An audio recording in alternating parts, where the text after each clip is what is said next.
இந்த இடைத்தேர்தலில் நீங்க சமீப காலமா பார்த்திருப்பீங்க. இதுல பலர் பேர் இந்த இடத்துக்கு முயற்சி பண்றாங்க.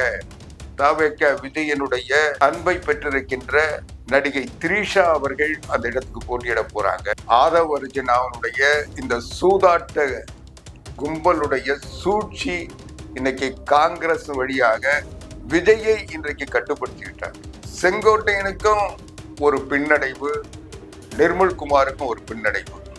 இந்த ரெண்டு பேரும் சேர்ந்து ஆதவ அர்ஜுனாவுக்கு அடியாளா மாறிட்டாங்க, அள்ளக்கைகளா மாறிட்டாங்கன்ற செங்கோட்டையனை அசிங்கப்படுத்துறதுக்கு, அவமானப்படுத்துறதுக்கு, இழிவுபடுத்துறதுக்கு, அவருடைய பதவி பித்தை பகிரங்கப்படுத்துவதற்கு இந்த அசிங்கங்கள் தொடர்ந்து முதல்ல இருந்து 2வது இடத்துக்கு போய், 2வதுல இருந்து 3வது போய், 3வதுல 4வதா போய், இப்போ 5வது இடத்துக்கு, அதுவும் அந்த கொங்கு மண்டலத்தை சார்ந்த அருண்ராஜை முதன்மைப்படுத்தி இவரை இன்னைக்கு பின்னால தள்ளியிருக்காங்க. நாடாளுமன்ற மாநிலங்களை உறுப்பினர் இன்னைக்கு அவங்க வாங்கிட்டு போறாங்க. இவர் நினைச்ச திரிஷாவை கொண்டு வர முடியல, ரத்தன் பண்டிட் வெற்றிவேலை கொண்டு வர முடியல. ஆனா காங்கிரஸ் கட்சி 5 பேரை வச்சுட்டு மிரட்டி வாங்கிட்டு போகுது. மாநிலங்களவை தேர்தலில் வெற்றி வாய்ப்பை இழப்பது உறுதி என்ற நிலை வந்ததுனாலதான் வேற வழியே இல்லாம காங்கிரஸ் கிட்ட போய் காலில் விழுந்து நீங்களே வச்சுக்கன்னு சொல்லி இதை செஞ்சிருக்காங்க.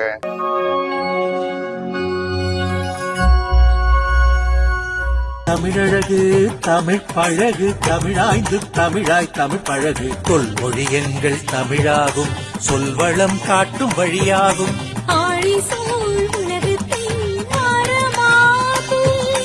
வணக்கம் அன்பு உறவுகளே, நான் ஆவடிக்குமார். ஊடகங்கள் பேசாத பொருளை உங்களோடு பேச வந்திருக்கிறேன். இந்த சேனலை எல்லாம் விரும்பி பார்க்குறீங்க, மகிழ்ச்சியா இருக்கு. பார்த்துட்டு கடந்து போயிடாம இதை உடனே சப்ஸ்கிரைப் பண்ணீங்கன்னா நாங்கள் தொடர்ந்து வெளியிடுகின்ற காணொளிகளும் அது பற்றிய செய்திகளும் உங்களுக்கு கிடைக்கும். இதுவரைக்கும் சப்ஸ்கிரைப் செய்யாதவங்க உடனே சப்ஸ்கிரைப் செய்து இணைஞ்சிருங்க. நன்றி. யாரைத்தான் நம்புவதோ பேதை நெஞ்சம், பூமியிலே யாவும் மஞ்சன்னு இன்னைக்கு பாட்டு பாடுற நிலைக்கு இன்னைக்கு தமிழ்நாட்டினுடைய முதலமைச்சர் ஜோசப் விஜய் இருக்கார். என்னன்னா, இன்னைக்கு எதுவுமே தெரியாம ஒரு போதை கும்பலுடைய, சர்வதேச போதை கும்பலுடைய, கடத்தல் கும்பலுடைய ஒரு மாஃபியா, லாட்ரி மாஃபியாவினுடைய பிடியில் சிக்கிக்கொண்ட விஜய் ஏதோ இவர் பெரிய மக்கள் தலைவரை போன்ற ஒரு எண்ணத்துல இருமாப்புல இன்னைக்கு முதலமைச்சர் ஆயிட்டாரு. ஆனா இந்த 20 நாளா ஆட்சிக்கு வந்ததுல இருந்து எதையுமே செய்ய முடியாம இன்னைக்கு தமிழ்நாட்டை ஒரு அலங்கோல ஆட்சி நடத்திட்டு இருக்காரு. ஒரு தற்குறி கூட்டத்தின் பிடியில் சிக்கிய தமிழகம் இன்றைக்கு ஒரு மோசமான பேரிடரை நோக்கி போயிட்டு இருக்கு. இன்னைக்கு தமிழ்நாட்டு அரசியல்ல சில முக்கியமான நிகழ்வுகள் நம்ம கடந்து போக முடியாத அளவுக்கு கடுமையான செய்திகளாக வந்துட்டு இருக்கு. அது முதல் செய்தி என்னன்னா, இன்றைக்கு தமிழ்நாடு சட்டமன்றத்தில் அதனுடைய செயலாளர் பொறுப்பில் இருந்த சீனிவாசன் அவர்கள் தன்னுடைய பதவிகாலம் இன்னும் ஒரு 6 மாசம் இருக்கிற நிலையில அவர் பதவி ராஜினாமா செய்திருக்கிறார். இது பல சந்தேகங்களை உருவாக்கியிருக்கு. ஏன்னா தமிழ்நாட்டினுடைய சட்டமன்ற சபாநாயகராக இன்றைக்கு ஜேசிடி பிரபாகர் அவர்கள் தேர்ந்தெடுக்கப்பட்டதற்கு பிறகு அவருடைய செயல்களுக்கு இவர் ஒத்துழைக்க முடியாத ஒரு சூழல், அல்லது இன்றைக்கு தமிழ்நாட்டில் நடைபெறுகின்ற குதிரை பேர அரசியலுக்கு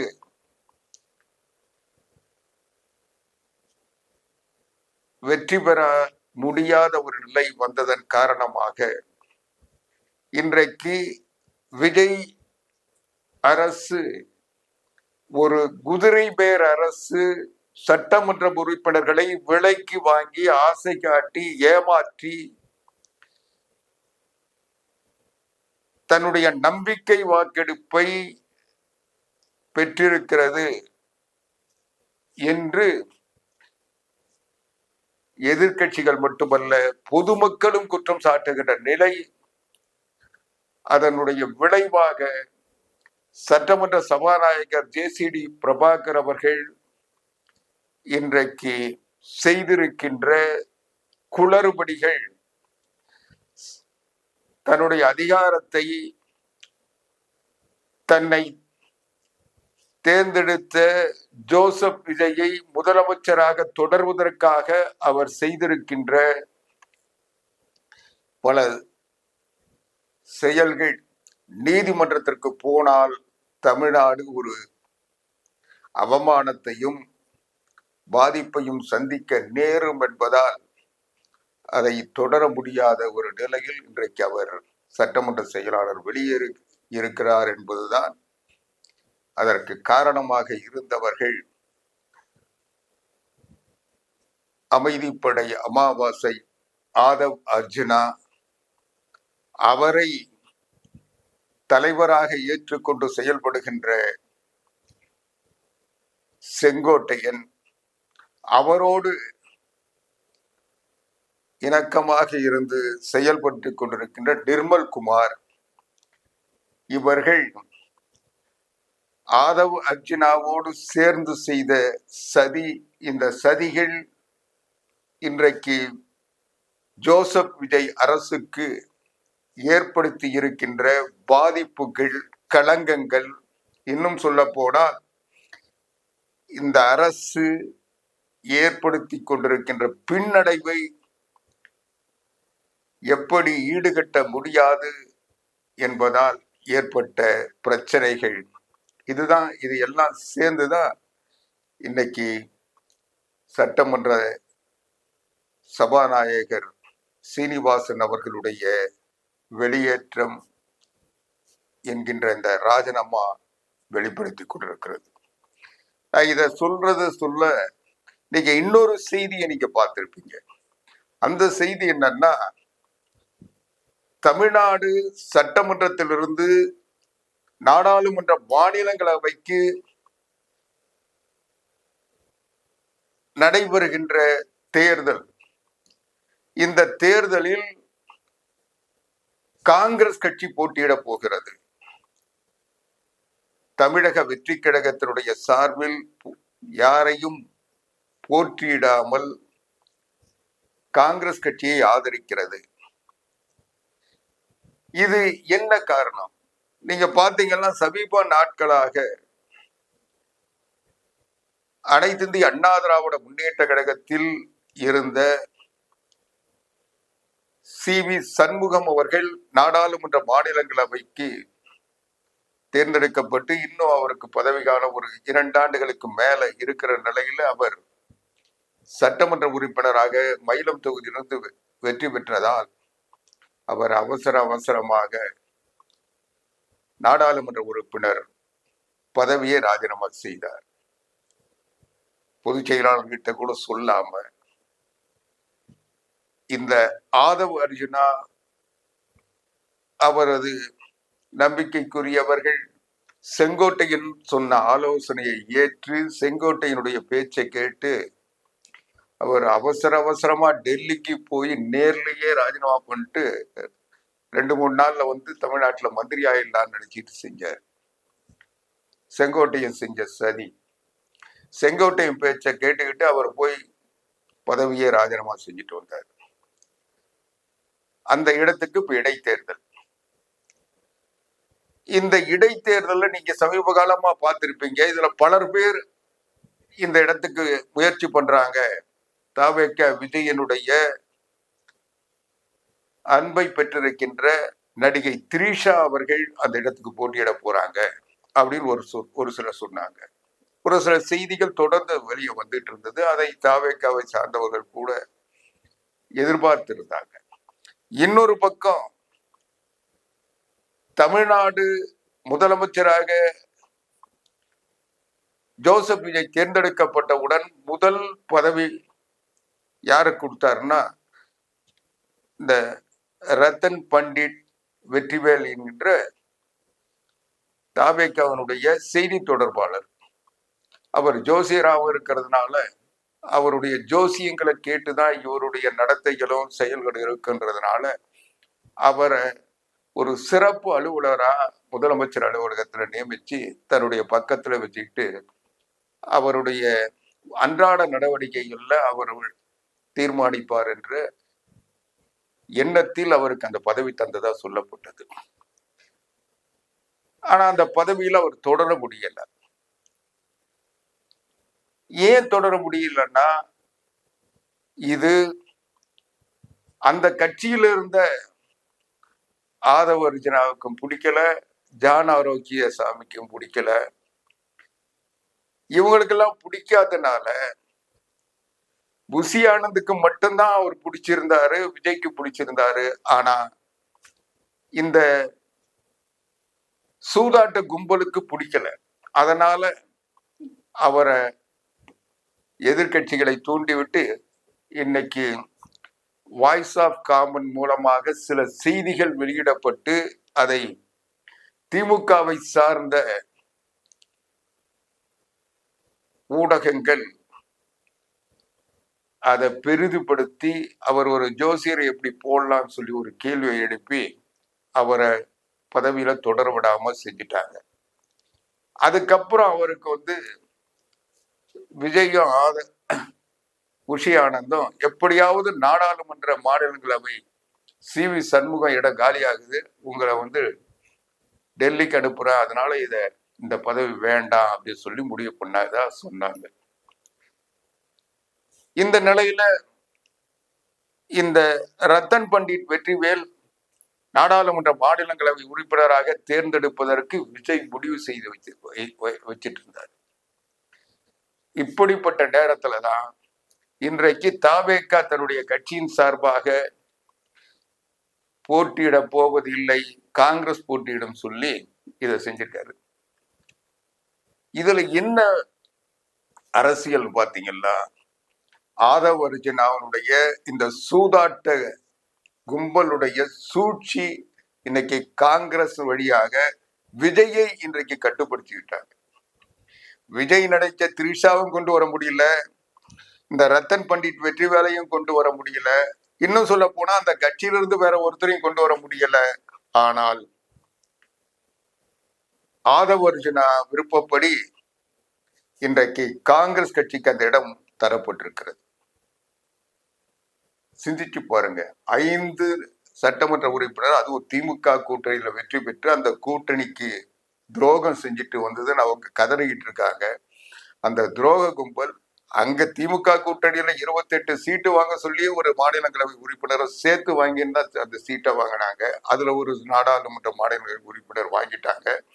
அதுக்கு பிறகு இன்னைக்கு விஜயை மிரட்டி பணிய வச்சு ஆதவ அர்ஜுனாவினுடைய சூழ்ச்சியால இன்னைக்கு காங்கிரஸ் கட்சி ஒரு மாநிலங்களவை சீட்டை வாங்கிருச்சு.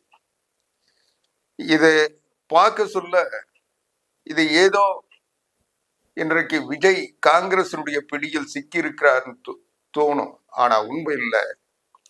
இன்றைக்கு இந்தியாவில் போதை மாஃபியா, கடத்தல் கும்பல், லாட்டரி கும்பல் போன்றவைகள் சேர்ந்து தமிழ்நாட்டை இன்றைக்கு விஜயை ஒரு கைப்பாவையாக வைத்துக் கொண்டு ஆட்சி நடத்துகிறது என்ற செய்தி இன்றைக்கு பல ஊடகங்களிலும் செய்திகளிலும் வந்துட்டு இருக்கு. இன்றைக்கு ஆதவ அர்ஜுனா அவர்களுக்கு எதிராக புஷி ஆனந்த் தலைமையில் ஒரு போராட்டம் தொடர்ந்து நடக்குது. இதுக்கு பாத்தீங்கன்னா அன்னைக்கு இந்த 4 சட்டமன்ற உறுப்பினர் ராஜினாமா செஞ்ச விஷயத்திலேயே நீங்க அதை தெரிஞ்சுக்கலாம். அதுல 3 பேர் மரகதம் குமரவேல், சத்யபாமா, ஜெயக்குமார், பெருந்துறை ஜெயக்குமார், இந்த 3 பேர் ராஜினாமா பண்ண சொல்ல ராஜினாமா கடிதத்தை கீழ்தரத்துல கொடுத்துட்டு மேல் தரத்துல உறுப்பினர் அட்டைய ஆதவ அர்ஜுனா வழங்குறாரு. அது ஊடகங்கள் அணைச்சி அவர் அறையில வச்சு வழங்கியிருக்காரு. ஆனா அந்த கட்சியில உறுப்பினர் அட்டை வழங்கினா அது அந்த கட்சியினுடைய பொதுச் செயலாளர் தான் வழங்கணும், அது பனையூர் அலுவலகத்தில் தான் வழங்கணும். ஆனால் பொதுச் செயலாளர் இல்லாம செங்கோட்டையனும் செஞ்ச சூழ்ச்சியில இவங்க ஆதவ அர்ஜுனா அலுவலகத்துல புஷி ஆனந்துக்கு தெரியாம வழங்கியிருக்காங்க. இந்த செய்தி உடனடியாக ஆதவ அர்ஜுனாவுடைய இந்த வாட்ஸ்அப் காமன் அதனுடைய ஒட்டி இருக்கின்ற பல்வேறு சோசியல் மீடியாக்களை வச்சு பப்ளிசிட்டி பண்ணிட்டாங்க. இந்த செய்தியை பார்த்த பிறகுதான் புஷி ஆனந்துக்கே செய்தி தெரிஞ்சது. அதுக்கு பிறகு உடனடியாக அவர் அதை ஒரு பிரச்சனையாக்குனதுக்கு பிறகு அன்றைக்கு இரவு போய் அவரை பார்த்ததா ஒரு காட்சியை நடத்தி அவர் மறுபடியும் போய் புஷி ஆனந்தை சரிப்படுத்தா ஒரு மாற்றம் ஏற்பட்டு அப்பதான் சேர்ந்த மாதிரி ஒரு தோற்றம் உருவாச்சு. ஆனால் இது எல்லாவற்றையும் புஷி ஆனந்த் ரசிக்கலன்றது மட்டும் இல்ல, அவர் உரிய வகையில் விஜய் கிட்ட சொன்னதனுடைய விளைவு இன்றைக்கு அமைச்சர்களுடைய அந்த புரோட்டோகால் சொல்லக்கூடிய அந்த வரிசை பட்டியல் வெளியிடப்பட்டிருக்கு. இந்த வரிசை பட்டியலை பார்த்தீங்கன்னா 3வது 4வது இடத்தில் இருந்த செங்கோட்டையன் ப்ரமோட் ஆகி 5வது இடத்துக்கு போயிட்டார். முதலிடம் விஜய், ஜோசப் விஜய் முதல்வர், அடுத்து என் ஆனந்த் என்ற புஷி ஆனந்த், அதுக்கு இடம் ஆதவ அர்ஜுனா. ஆனா அதுக்கு அடுத்த இடத்தில் இருந்த செங்கோட்டையன் அங்கிருந்து அகற்றப்பட்டு அந்த இடத்துல கேஜி அருண்ராஜ் நியமிக்கப்பட்டிருக்கிறார். அதுக்கு அடுத்து 5வது இடம் செங்கோட்டையன் கொடுத்திருக்காங்க. அதுக்கு அடுத்த இடம் யாருக்குன்னு பாத்தீங்கன்னா 6வது இடம் வெங்கட்ராமனு கொடுத்திருக்காங்க. 7வது இடத்தை தான் நிர்மல்குமார். இந்த நிர்மல்குமார் அதுக்கு முன்ன எந்த இடத்துல இருந்தாருன்னா செங்கோட்டையனுக்கு அடுத்த இடத்துல இருந்தார். அங்க இப்போ வெங்கட்ரமணன் வந்துட்டாரு. அதனால இப்போ செங்கோட்டையனுக்கும் ஒரு பின்னடைவு, நிர்மல்குமாருக்கும் ஒரு பின்னடைவு. இந்த 2 பேரும் சேர்ந்து ஆதவ அர்ஜுனாவுக்கு அடியாளா மாறிட்டாங்க, அள்ளக்கைகளா மாறிட்டாங்கன்றதுனாலதான் இந்த பின்னடைவு ஏற்பட்டுப்பட்டிருக்கு. இன்னைக்கு அமைச்சரவையில பாத்தீங்கன்னா எல்லா விதமான அனுபவம் மிக்கவர், அதிக நாட்கள் சட்டமன்ற உறுப்பினராக இருந்தவர், அதிக ஆட்சிகளில் அமைச்சராக இருந்தவர், எல்லா தகுதியும், இன்னும் சொல்ல போனா அந்த சட்டமன்றத்திலேயே அதிகமான அனுபவம் கொண்டவர், அதிக நாட்கள் அந்த சட்டமன்றத்தில் இருந்தவர் என்ற சிறப்பும் பெருமையும் செங்கோட்டையனுக்கு மட்டும்தான் இருக்கு. அதை விட இந்த அரசாங்கம் அமைந்தவுடன் அவரை நிதியமைச்சர் ஆக்கினாங்க. அதுக்கு பிறகு அதுல ஒரு பின்னடைவு, அங்கிருந்து தூக்கி அவரை வருவாய்த்துறைக்கு மாற்றி விட்டாங்க. இந்த ஒரு 10 நாள்ல அவர் செஞ்ச பணியினுடைய விளைவு அவருக்கு பதவி மாற்றம்னு ஒரு நிதியமைச்சராக இருந்தவரை கொண்டு போய் ஒரு அமைச்சர் பதவியை, மற்ற நிதியமைச்சர்ன்றது முதலமைச்சருக்கு அடுத்து இந்த அரசாங்கத்தை நிர்வகிக்கின்ற பதவி. இன்னும் சொல்ல போனா முதலமைச்சர் கூட கொள்கை ரீதியான முடிவுகளை அவர் முடிவு செய்வார். ஒரு பொருளாதார ரீதியான முடிவுகளை நிதியமைச்சர் தான் முடிவு செய்ய முடியும். இந்த மாநிலத்தினுடைய பொருளாதார நிலைகளை, இதை எப்படி பொருளாதாரத்தை வளர்ப்பது, இந்த நிதி ஆதாரத்தை பெருக்குவது, இந்த செலவினங்களை கட்டுப்படுத்துவது அல்லது செலவு செய்வதற்கு எதற்கு நிதி ஒதுக்குவது என்பதை எல்லாம் முடிவு செய்கின்ற முழு உரிமையும் கடமையும் நிதியமைச்சருக்கு மட்டும்தான் இருக்கு. இன்னும் சொல்ல போனா இந்த மாநிலத்தினுடைய முழுமையான பொருளாதார நிலை நிதியமைச்சருக்கு மட்டும்தான் தரவா தெரியும்.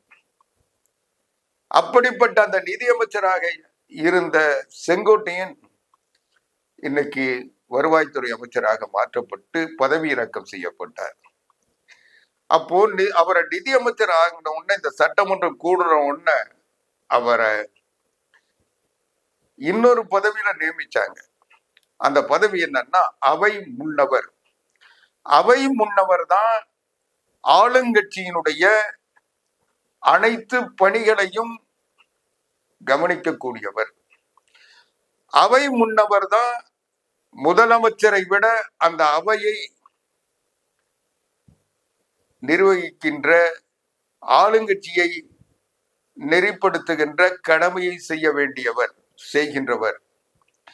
ஆளுங்கட்சியின் சார்பாக அந்த அவையில் எல்லாவற்றையும் முன்னெடுக்க வேண்டியவர் அவை முன்னவர். அந்த பதவி செங்கோட்டையனுக்கு தந்திருக்காங்க. பெரும்பாலும் முதலமைச்சரை விட அந்த அவையை கட்டுப்படுத்துகின்ற, கண்காணிக்கின்ற முழுமையான பணியை அவை முன்னவர் தான் செய்வார். அரசனுடைய தீர்மானங்களை அவை முன்னவர் தான் முன்மொழிவார்.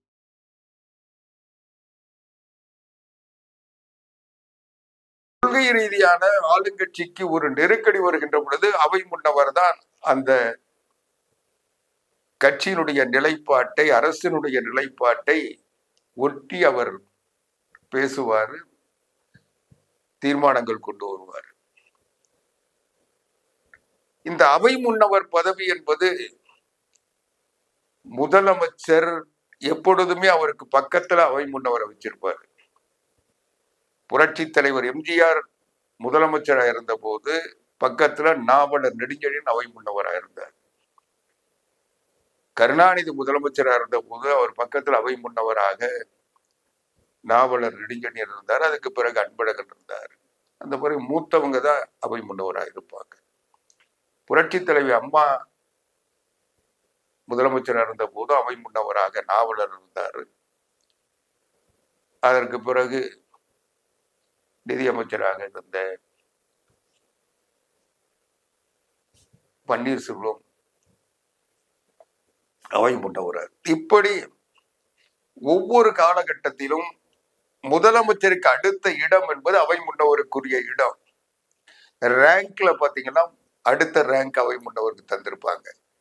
ஸ்டாலின் அமைச்சரவையில கூட அவை முன்னவராக அனுபவமிக்க துரைமுருகன் தான் இருந்தார். இதை எதற்கு சொல்றேன்னா, அவை முன்னவர் எப்படி அந்த அவையை கட்டுப்படுத்த வேண்டிய அல்லது பாதுகாக்க வேண்டிய, கட்சிக்காக முடிவெடுக்க வேண்டிய இடத்தில் இருக்கிறார். அப்படிப்பட்ட அந்த அவை முன்னவர் பதவி செங்கோட்டையன் கொடுத்தாங்க. அது கொடுத்து 20 நாள் ஆச்சு. இப்ப என்னன்னா, அவை முன்னவர் முதலமைச்சருக்கு பக்கத்துல உட்காரணும். அப்போ அவருக்கு அடுத்த இடம் தரணுமா இல்லையா? ஆனா அவருக்கு 5வது இடத்துல ஒதுக்கி வச்சிருக்காங்க. அப்போ அவை முன்னவரா இவர் இருந்தும் முதலமைச்சர்கிட்ட உடனடியா பேச முடியாத ஒரு தூரமான இடத்துக்கு தள்ளப்பட்டிருக்கிறார். இது எல்லாவற்றையும் விட ஒரு சிறப்பு என்னன்னா, இவருக்கு முன்னால அல்லது இவருக்கு மேல சுகாதாரத்துறை அமைச்சர் KG அருண்ராஜ் இருக்கார். இந்த அருண்ராஜ் யாருன்னு பாத்தீங்கன்னா, கொங்கு மண்டலத்திலிருந்து வந்திருப்பவர். செங்கோட்டையனை பலகீனப்படுத்துவதற்காக செங்கோட்டையன் மட்டும்தான் இந்த கட்சியில ஒரு தலைவர்ன்ற நிலை இல்லாம இவரை விட உயர்ந்த இடத்தில் அருண்ராஜை கொண்டு வந்து வச்சிருக்காங்க. செங்கோட்டையனை அசிங்கப்படுத்துறதுக்கு, அவமானப்படுத்துறதுக்கு, இழிவுபடுத்துறதுக்கு, அவருடைய பதவி பித்தை பகிரங்கப்படுத்துவதற்கு இந்த அசிங்கங்கள் தொடர்ந்து முதல்ல இருந்து 2வது இடத்துக்கு போய், 2வதுல இருந்து 3வது போய், 3வதுல 4வதா போய், இப்போ 5வது இடத்துக்கு, அதுவும் அந்த கொங்கு மண்டலத்தை சார்ந்த அருண்ராஜை முதன்மைப்படுத்தி இவரை இன்னைக்கு பின்னால தள்ளியிருக்காங்க. இவரை தான் தன்னில பண்ணாங்க. இவர் கூட இன்னொரு அல்லக்கை இருந்தாரு, அவர் தான் நிர்மல்குமார். அவரை இவருக்கு அடுத்த இடத்துல இருந்தவர் அவருக்கு அதுக்கு கீழே. ஏன்னா அவர் எதுக்கு எடுத்தாலும் அவர் தான், விவசாய பிரச்சனை இருந்தா இவர் தான் வண்ண வெட்டி சிப்பாய் மாதிரி பதில் சொல்லுவார். ஏதோ ஆதவ அர்ஜுனாவுடைய ஆதரவு இருக்கின்றதுனால இவர் இஷ்டத்துக்கு எல்லாத்தையும் தலையிட்டு இருந்தாரு. அவருடைய துறையை தவிர மத்த எல்லா துறையை பற்றியும் அவர் பேசிட்டு இருந்தாரு. அவரை டீப்ரமோட் பண்ணது மட்டும் இல்லாம கீழே இறக்கிட்டாங்க. இது எல்லாத்துக்கும் என்ன காரணம்னா, இந்த ஆதவ அர்ஜுனா செஞ்ச இந்த அரசியல் சூதாட்டம், செங்கோட்டையன் பேச்சை கேட்டுக்கிட்டு இன்னைக்கு ஜோசப் விஜய் ஏற்படுத்தி கொண்ட இந்த ஒரு பாதிப்பு, இன்னைக்கு ஒவ்வொரு நொடியும் இன்னைக்கு 5 சட்டமன்ற மட்டும் வைத்திருக்கின்ற காங்கிரஸ் கட்சி மிரட்டி பணிய வச்சுது. நாடாளுமன்ற மாநிலங்களை உறுப்பினர் இன்னைக்கு அவங்க வாங்கிட்டு போறாங்க. இவர் நினைச்ச திரிஷாவை கொண்டு வர முடியல, ரத்தன் பண்டிட் வெற்றிவேலை கொண்டு வர முடியல. ஆனா காங்கிரஸ் கட்சி 5 பேரை வச்சுட்டு மிரட்டி வாங்கிட்டு போகுது. என்ன காரணம்? இன்னைக்கு காங்கிரஸ் கட்சியை நம்பி இருக்க வேண்டிய நிலைக்கு ஆதவ அர்ஜுனா கொண்டு போய் நிறுத்திட்டாரு. இவரை நம்பி, செங்கோட்டையனை நம்பி இந்த நிர்மல்குமார் யாருன்னு உங்களுக்கு தெரியும். RSSல பயிற்சி பெற்று RSSல இருந்து அதுக்கு பிறகு பிஜேபியில சேர்ந்து அதுக்கப்புறம் அண்ணாமலைக்கு வார் ரூம்ல இருந்து அண்ணாமலையால் விரட்டி அடிக்கப்பட்டு அதிமுகவோட வந்து எடப்பாடி பழனிசாமி காலில் விழுந்து கெஞ்சி அதிமுகவின் ஐடி விங்கினுடைய இணை செயலாளராக பதவி பெற்று இங்க இருக்கிற ரகசியங்கள்லாம் கத்துக்கிட்டு அதுக்கு பிறகு தாவேக்காவோட சேர்ந்து ஆதவ அர்ஜுனாவுக்கு அல்லக்கையா மாறி அவருடைய வாய்ஸ் ஆஃப் காமன்ஸ் அதுல போய் சேர்ந்து அவருடைய வியூக வகுப்பாளர்ல ஒருத்தரா மாறி இன்னைக்கு அமைச்சராயிருக்காரு. இதை தவிர எந்த அவருக்கு அடிஷனல் குவாலிஃபிகேஷன் கிடையாது. ஆனால் இந்த நிர்மல்குமார் ஆதவ அர்ஜுனா கூட சேர்ந்துகிட்டு இந்த பக்கம் செங்கோட்டையனை சேர்ந்துகிட்டு அதிமுகவை அழித்து விட முடியும், அதிமுகவை துப்புரவா ஒழிச்சிடறோம்னு சொல்லி ஜோசப் விஜய் கிட்ட ஒரு தவறான, எத்தனை கோடி செலவானாலும் நாங்க அதை அதிமுக ஒழிச்சிடறோம்னு சொல்லிட்டு நம்பிக்கையை கொடுத்தாரு. அதை நம்பிக்கிட்டு ஜோசப் விஜய் தேவையில்லாமல் தனக்கு ஆபத்து நேரத்தில் எல்லாம் கை கொடுத்த, கரூர் பிரச்சனையில் தனக்கு அனுசரணையாக இருந்து இந்த கட்சி மீது ஒரு நல்ல எண்ணத்தை உருவாக்கிய அனைத்து இந்திய அண்ணா திராவிட முன்னேற்ற கழகத்தினுடைய பொதுச் செயலாளர் புரட்சி தமிழர் எடப்பாடியார் அவர்களை பகைச்சிட்டுமே, அவரை தேவையில்லாம நம்ம டென்ஷன் படுத்தி அவரை இந்த அல்லக்கைகள் பேச்சை கேட்டுக்கிட்டு இன்னைக்கு விரோதி தவறான முடிவு எடுத்துட்டோம்னு சொல்லி இன்னைக்கு ஜோசப் விஜய், இன்னும் சொல்ல போனா அந்த கட்சியினுடைய பொதுச் செயலாளர் புஷி ஆனந்த் இவங்க செஞ்ச சதினால இப்படி நடந்து போச்சுன்னு வருத்தப்படுறாங்கன்ற செய்தி வந்துகிட்டு இருக்கு. ஆதவ அர்ஜுனா என்ன சொல்றாரு? 90% பேர் அதிமுக இருந்து வந்துருவாங்கன்னு இன்னும் சொல்லிட்டு இருக்காரு. இவ்வளவு தூரம் நடந்து அதிமுக ஒற்றுமைப்படுத்தப்பட்டு இன்றைக்கு சட்டமன்ற உறுப்பினர்கள்லாம் வெளியேறியவர்கள்லாம் வந்து இன்னைக்கும் இந்த கட்சியில சேர்ந்ததுக்கு பிறகு இவர்களால் அவர்கள் தங்களுடைய நிலையை இழந்து இன்னைக்கு அதிமுகவில் இருக்கிற இந்த நேரத்துல இன்னும் சொல்றாரு 90% பேர் அதிமுகவில இருந்து தாவேக்காவுக்கு வர போறாங்கன்னு சொல்லி இன்னும் அந்த தற்கொலை கூட்டத்தை ஏமாத்திட்டு இருக்கிறார் ஆதவர். அதுக்கு எல்லாத்தையும் நான் செஞ்சு முடிச்சுட்டு எல்லார்கிட்டையும் பேசிட்டேன், செங்கோட்டையன் அந்த வேலையை பார்த்துட்டு இருக்காரு, நிர்மல்குமார் அது சிறப்பா செஞ்சிட்டு இருக்காருன்னு சொல்லி இந்த 2 பேரை வச்சுட்டு அவங்களுக்கு நம்பிக்கை கொடுத்துட்டு இருக்காங்க. இத இன்னைக்கு ஆதவ அர்ஜுனா செஞ்ச இந்த முயற்சி முழுக்க தோல்வி அடைஞ்சது மட்டும் இல்ல, ஜோசப் விஜய்க்கு ஒரு நீங்கா பழியை தேடி தந்திருக்கிறது என்பதை இப்பதான் புஷியானது மூலமா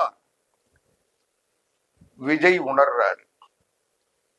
அதனால இப்போ அவங்க இவங்களை பத்தி கேட்க ஆரம்பிச்ச உடனே என்ன பண்றாரு இந்த நிர்மல்குமார், நாங்க அனைத்து இந்திய அண்ணா திராவிட முன்னேற்ற கழகத்தினுடைய பொதுச் செயலாளர் புரட்சி தமிழர் எடப்பாடியாரை சந்திப்பதற்கு ஜோசப் விஜய் விரும்பினார். அவர் கூட இருந்தவங்க அவருக்கு நேரம் இல்லைன்னு சொல்லிட்டாங்க, அதனால நாங்க பார்க்கலன்னு சொல்லி ஒரு புது கதையை இன்னைக்கு நிர்மல்குமார் உருவாக்கி இருக்காரு. நான் கேட்கிறேன், நிர்மல்குமார் இன்னைக்கு சட்ட நீதித்துறை அமைச்சர் வேறு, இத சொல்றதுக்கு கொஞ்சமாவது வெட்கப்பட வேணாம்? ஒரு சாதாரண சாமானியமான எந்த சட்ட அறிவு இல்லாதவன் கூட இதை நம்புவானா? அண்ணா திராவிட முன்னேற்றம், நீங்க எல்லாருக்கும் இமெயில் அனுப்புனீங்க, எல்லாருக்கும் சோப்பா அனுப்புனீங்க, எல்லார்கிட்டயும் போய் நின்னீங்க. நிர்மல்குமார் எத்தனை பேர்கிட்ட போய் நின்னீங்க? ஒரு சட்டமன்ற உறுப்பினரை வச்சிருக்கவங்க, 2 சட்டமன்ற உறுப்பினர் வச்சிருக்கவங்க வீட்டெல்லாம் போய் நின்னீங்கல்ல. அருண்ராஜ் போய் நின்றார்ல, ஆதவர்ஜுனா போய் நின்றார்ல. அதிமுக அலுவலகத்துக்கு யார் வந்தாங்க சொல்லுங்க? சரி, கேட்கறதுன்னா, ஆதரவு கேட்கறதுன்னா, அல்லது அவரை பார்க்க வரணும் நேரம் கேட்கறதுன்னா ரோட்ல போறவங்க கிட்ட கேட்பீங்களா? அதிமுகவினுடைய பொதுச் செயலாளரை பார்க்கறதுக்கு, அவருக்கு நேரம் கேட்கறது யார கேட்கணும்? அவர்கிட்ட கேட்டீங்களா? இல்ல கட்சிக்கு ஆதரவு கேட்டு அல்லது பார்வையிட விருப்பம் தெரிவிச்சு பேச நேரம் கேட்டு ஏதாவது கடிதம் அனுப்புனீங்களா? இமெயில் அனுப்புனீங்களா? மெசேஜ் அனுப்புனீங்களா? அப்போ இந்த சதி செயலை செய்தது இந்த நிர்மல்குமார் தானே. 3 வருஷத்துல 3 கட்சி மாறின நீ, கட்சி மாறினதை தவிர உனக்கு என்ன தகுதி இன்னைக்கு அமைச்சராக இருக்குது? எதுவுமே இல்லை. RSS, BJP, Annamalai war room, AIADMK IT wing, அதுக்கு பிறகு 3 வருஷத்துக்குள்ளதான இத்தனை மாற்றம். நீ என்னவோ அதிமுகவை பத்தி கரைச்சி குடிச்ச மாதிரி பேசுற, தமிழ்நாட்டு அரசியலை பத்தி பேசுற. அதிமுகவை பத்தி உனக்கு என்ன தெரியும்? பாரதிய ஜனதா கட்சியை பத்தியே ஒண்ணு தெரியாம தானே பாதியில வந்த. இப்படிப்பட்ட ஒரு தற்குறிய விஜய் நம்பதனுடைய விளைவு, அதிமுகவை பகைச்சிட்டோம், எடப்பாடி பழனிசாமி அவர்களை பார்க்கவில்லை என்பது இன்றைக்கு பேசுபொருளாமட்டதல்ல. இன்னைக்கு தகுதி அடிப்படையில் ஒரு சரியான தலைமைக்குரிய தகுதியை நீ ஜோசப் விஜய் பெறவில்லை என்பதை இன்னைக்கு எல்லாம் சுட்டி காட்டுறாங்க. அது மட்டும் இல்ல, இந்த தற்குறிகளை நம்பி இந்த ஆதவ் அர்ஜுனா, செங்கோட்டைய, நிர்மல்குமார், இந்த 3 அல்லக்கைகளை நம்பி விஜய் அதிமுகவில் பிளவு ஏற்படுத்துவதற்கு வேலுமணி, CV சண்முகம், விஜயபாஸ்கர் இவங்களை பிடிச்சி, இதுல ஒன்னும் சந்தேகம் இல்லை, லீமா ரோஸ் இவங்களெல்லாம் சேர்த்து வச்சு ஆதவ அர்ஜுனா சோப்பா அனுப்பி எல்லாத்தையும் முடிச்சிட்டோம், 32 பேர் நம்ம பக்கம் வந்துடுறாங்க, எல்லாம் ஓட்டு போடுறாங்கன்னு சொல்லி விஜயை நம்ப வச்சாங்க. விஜயும் அதை நம்பி வாக்கெடுப்பை சந்திச்சாங்க. கடைசியில 25 பேர். அதுலதான் 2 குழுவா மாறினது. 2 குழுவுக்கு கடிதம் கொடுத்தது. அந்த கடிதத்தை எப்படி ஹேண்டில் பண்ணாங்க, அது சபாநாயகர் என்ன பண்ணாரு, அது சபாநாயகருக்கு என்ன வகை சொல்லப்பட்டதுன்றதுதான் இன்னைக்கு சபாநாயகர் இதுல நேர்மையாக நடக்கவில்லை, இதை ஒரு சரியான முடிவை எடுக்கவில்லை என்பதுதான் இன்னைக்கு சட்டமன்ற செயலாளர் சீனிவாசனுடைய வெளியேற்றம். சரி, அந்த சப்ஜெக்டுக்குள்ள நான் போகல. அப்போ இந்த 25 பேராவது இவங்களுக்கு நிலைப்பாங்களான்னா அதை நிலைக்க வைக்க முடியல. அவங்கள தனிக்குழுவா அறிவிக்கிற நிலைமை இல்லை. அது சட்டமன்ற செயலாளர் ஏத்துக்கல. சட்டமன்ற சபாநாயகர் அதை முயற்சி பண்ணி முடியாம தோல்வி அடைந்தார். அதுக்கு பிறகு இவங்க அடுத்த கட்டத்துக்கு போக வேண்டிய நிலை வந்தது. அந்த நிலையில இன்னும் நினைச்சாங்க, ஒரு 12 பேரை மட்டும் நீக்கம் செய்து அவங்க பதவி விலகி தவேகாவுல சேர்ந்து இடைத்தேர்தலை சந்திக்கணும்னு முடிவெடுத்து அதை செஞ்சாங்க. அதை செயல்படுத்துவதற்கு இந்த நிர்மல்குமார், செங்கோட்டையன், ஆதவர்ஜனா 3 பேர் டீம் களத்துல இறங்கினாங்க. செங்கோட்டையன் அவசரமா ஈரோட்டில் இருக்கிற KV ராமலிங்கம் முன்னாள் அமைச்சரை வச்சு உடனடியா பெருந்துறை ஜெயக்குமாரை பிடிச்சாரு. அடுத்து தாராபுரம் சத்யபாமாவை பிடிச்சாரு. அங்கிருந்து வேகமா வந்து அவருக்கு ரொம்ப அணுக்கமான மரகதம் குமரவேலை பிடிச்சாரு. ஆக 3 பேரை ஒரே நாள்ல பிடிச்சிட்டு வந்து அவங்களுக்கு காடை கொடுத்து சட்டமன்ற வளாகத்தையே கட்சி ஆபீஸா மாத்தி இவங்களே பொதுச் செயலாளரா மாறி எல்லாத்தையும் பண்ணாங்க. இது அதுக்கு அடுத்த நாள் செங்கோட்டையன் அம்பாசமுத்திரம் இசக்கி சுப்பையாவை பிடிச்சாரு. இசக்கி சுப்பையாவை பிடிக்கிறதுக்கு செங்கோட்டையன் என்ன பண்ணாரு, அவங்களுடைய செங்கோட்டையனுடைய அரசியல் அம்மான்னு பார்த்தீங்கன்னா புரட்சி தலைவர் அம்மா இல்ல, சசிகலா தான். அந்த சசிகலாவினுடைய பினாமி தான், அடியால் தான் இசக்கி சுப்பையா. ஒரு சட்டமன்ற உறுப்பினர் தன்னுடைய பதவியை ராஜினாமா செய்கிறார் என்றால் அவர் ஒரு கடிதம் கொடுக்கிறாருன்னா அந்த கடிதத்தை வாங்கி பரிசீலனை பண்ணி இது ஏற்கக்கூடியது இல்லை. ஏன்னா இது கைப்பட எழுதல, இது டைப் பண்ணி வந்திருக்கு. அதனால நீங்க இது கைப்படாத எழுதுறதுனால இது ஏற்க முடியாது, நீங்க வேறொரு நேர்ல எழுதி கொடுங்கன்னு சொல்லி கேட்கறது சபாநாயகருடைய கடமை. ஆனா அதை ஏசிடி பிரபாகரன் செய்யல. அவரை வற்புறுத்தி இவருடைய விருப்பத்தை திணித்து அவரை எழுதி வாங்கியிருக்காரு. அந்த கூட இருந்த அடியாள் கூட்டம் அல்லது ஆதரவாளர் கூட்டம் பக்கத்துல வச்சுக்கிட்டு அவர் முடிவெடுக்க முடியாத நிலையில கூட அது எழுதி கொடுத்திருக்கலாம். அதுக்கான நிலையை பரிசீலனை செய்வதற்கு சபாநாயகர் அந்த இடத்துல தவறு செய்திருக்கிறார் என்று நான் ஜேசிடி பிரபாகரனை எதிர்த்து ஒரு காணொலி போட்டிருக்கேன். நான் இப்பவும் சொல்றேன், அந்த இடத்துல அந்த சபாநாயகர் நடந்துகிட்ட முறை மரபுகளுக்கோ விதிகளுக்கோ தர்மத்துக்கோ நியாயத்துக்கோ அறத்துக்கோ உட்பட்டதில்லை. ஜேசிடி பிரபாகரன் தன்னுடைய விருப்பத்தை அங்க செஞ்சிருக்காரு.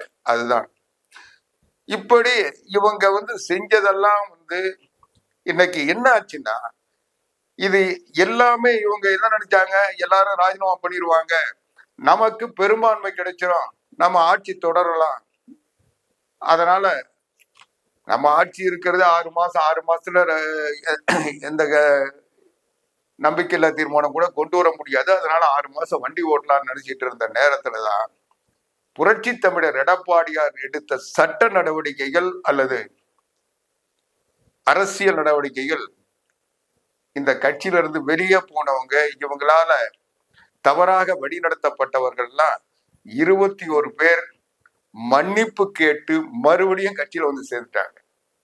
மன்னிப்பு கடிதம் அண்ணா திராவிட முன்னேற்ற கழகத்தினுடைய பொதுச் செயலாளர் புரட்சி தமிழர் எடப்பாடியாருக்கு கொடுத்து, நாங்கள் விஜய் அரசுக்கு தந்த ஆதரவை திரும்ப பெறுகிறோம், அது தவறான நடவடிக்கை, நாங்கள் அந்த ஆட்சியை ஆதரிக்கவில்லை, அவர்களுக்கு ஆதரவாக இனி இருக்க மாட்டோம் சொல்லி கடிதம் கொடுத்துட்டாங்க. இப்போ விஜய் அரசுக்கு அதிமுகவை சார்ந்தவர்கள் ஆதரவு இல்லைன்றது வெளிப்பட்டு இப்பதான் இந்த மாநிலங்களவை தேர்தல் வந்தது. இந்த மாநிலங்களவை தேர்தல்ல இன்னைக்கு இருக்கிற நிலையில காங்கிரஸ் கட்சியினுடைய 5 பேர் எதிர்த்தாங்கன்னா விஜயால அவருடைய வேட்பாளரை வெற்றி பெற வைக்க முடியாது. ஏன்னா இவர் அமைச்சரவையில் இருக்கிற இந்திய யூனியன் முஸ்லிம் லீக் கட்சியோ விடுதலை சிறுத்தைகள் கட்சியோ இன்னும் கூட்டணியிலிருந்து வெளியே வரல. திமுக கூட்டணியில் இன்னும் அங்கம் வகிக்கின்றன, அதுதான் உண்மை. அவங்க இன்னும் வெளியே வரல. அது போலவே இந்த கூட்டணியில் வெளியிலிருந்து ஆதரிக்கின்ற இந்திய கம்யூனிஸ்ட் கட்சியும் இந்திய கம்யூனிஸ்ட் மார்க்சிஸ்ட் கட்சியும் திமுக கூட்டணியில தான் இருக்கிறதா இதுவரைக்கும் சொல்லிட்டு இருக்காங்க. ஆக அமைச்சரவையில் இருக்கின்ற 4 பேரு, ஆதரவை தருகின்ற 4 பேர், ஆக 8 பேர் இன்றைக்கு இந்த அரசுக்கு எதிராக இருக்காங்க. திமுக கூட்டணியில் இருக்கிறாங்க, ஆனா ஆட்சிக்கு அமைச்சரா இருக்கிறதுனால ஆதரிக்கிறாங்க. ஆக அவங்க இந்த நாடாளுமன்ற மாநிலங்களவை தேர்தலில் கூட்டணி முடிவுக்கு கட்டுப்படுவாங்களா, விஜய் அரசுக்கு கட்டுப்படுவாங்களான்னு ஒரு ஐயம் இருக்கு. இன்றைய நிலையை பார்த்தீங்கன்னா அவங்க கூட்டணிக்கு தான் கட்டுப்படுவாங்க. ஆக 8 வாக்குகள் என்பது ஜோசப் விஜய் தாவேக்காவுக்கு கிடைக்காது என்ற நிலைமை. திமுக ஒரு முடிவெடுத்து கூட்டணி ஒரு முடிவு பண்ணா அவங்க 8 ஓட்டு திமுக கூட்டணிக்கு ஆதரவா போயிடும். ஆக இன்னைக்கு ஒரு இடத்தை ரிசைன் பண்ணிட்டாரு, இன்னொரு இடத்துல நீதிமன்றம் வாக்குரிமை இல்லாம பண்ணிடுச்சு. ஆக 106 கூடுதலா சேர்த்தீங்கன்னா 5 சேர்த்தா இன்றைக்கு 111 பேர் தான் ஜோசப் விஜய் அரசுக்கு ஆதரவா இருக்கிறாங்க. ஒரு சிக்கலான சூழ்நிலையில இவங்க அந்த ரிஸ்க் எடுத்து நாளைக்கு எதிர்கட்சிகள்லாம் ஒன்னா சேர்ந்து ஒரு பொது வேட்பாளரை நிறுத்தினா விஜய் மாநிலங்களவை தேர்தலில் வெற்றி வாய்ப்பை இழப்பது உறுதி என்ற நிலை வந்ததுனாலதான் வேற வழியே இல்லாம காங்கிரஸ் கிட்ட போய் காலில் விழுந்து நீங்களே வச்சுக்கன்னு சொல்லி இதை செஞ்சிருக்காங்க. இது ஆதவ அர்ஜுனாவுடைய சூதாட்டத்துக்கு கிடைத்த வெற்றி. இன்னைக்கு ஆதவ அர்ஜுனா ஜோசப் விஜயை விட காங்கிரஸோடு நெருக்கமாக இருக்கிறார். அதுக்கு காரணம் அவர் சார்ந்திருக்கின்ற அவங்களுடைய இன்னைக்கு உலகம் முழுவதும் இருக்கின்ற இந்த போதை கடத்தல் கும்பலுடைய பிடியில், இந்த லாட்ரி குடும்பத்தின் பிடியில், கடத்தல் கள்ளப்பண புழக்கத்தின் பிடியில் ஆதவ அர்ஜுனா நிர்வாகியாக இருக்கிறார் என்பதுதான். இன்னைக்கு நான் முதல்ல வந்த சப்ஜெக்டுக்கு வந்துடுறேன். இன்னைக்கு என்ன நிலைமைன்னா, கடந்த மாதம் 26ஆம் தேதி என்ஃபோர்ஸ்மெண்ட் விங் இடி சென்னையில ராமநாதபுரத்திலையும் 12 இடத்துல ரெய்டு பண்ணிருக்காங்க. அந்த ரெய்டு பண்ண இடம் யாருன்னா ஜான் பிரிட்டோவினுடைய இடங்கள். இந்த ஜான் பிரிட்டோ இடங்கள்ல ஏன் ரெய்டு பண்ணாங்கன்னா, 2024 109 கோடி பெருமானம் உள்ள மெத்தபெட்டமைன், இந்த மெட்ஸ் கடத்தல் ஸ்ரீலங்கா போன படகுல இருந்து பறிமுதல் பண்ணாங்க.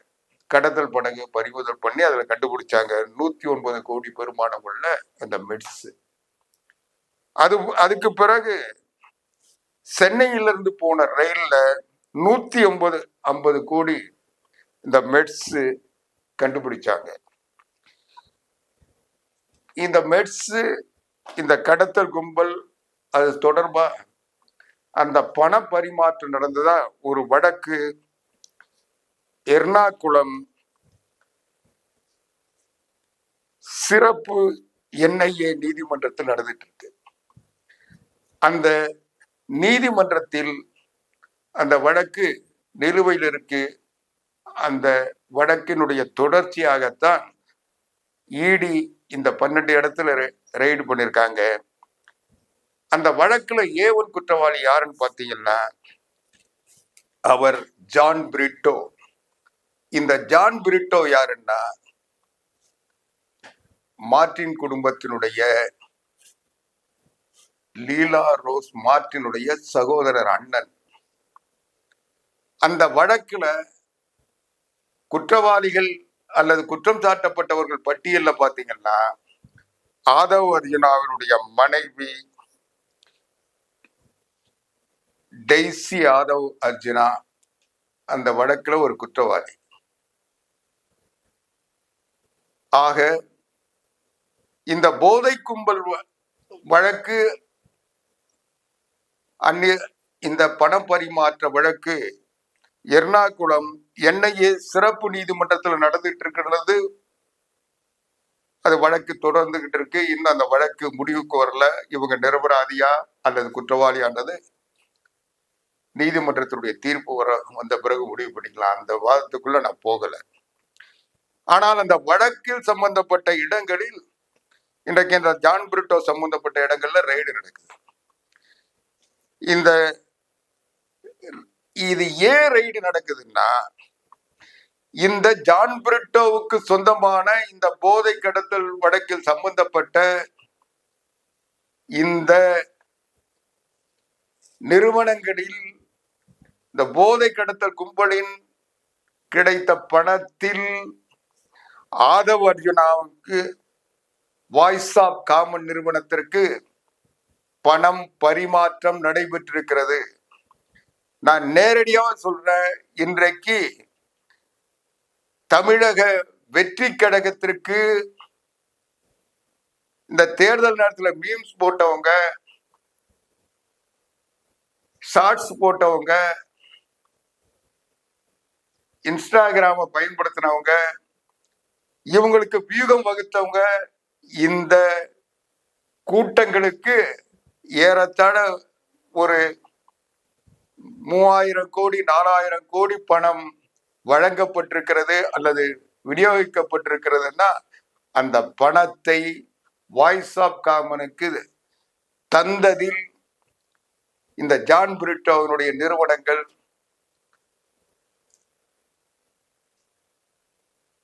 ஆதாரத்தோடு சிக்கி இருக்கிறது.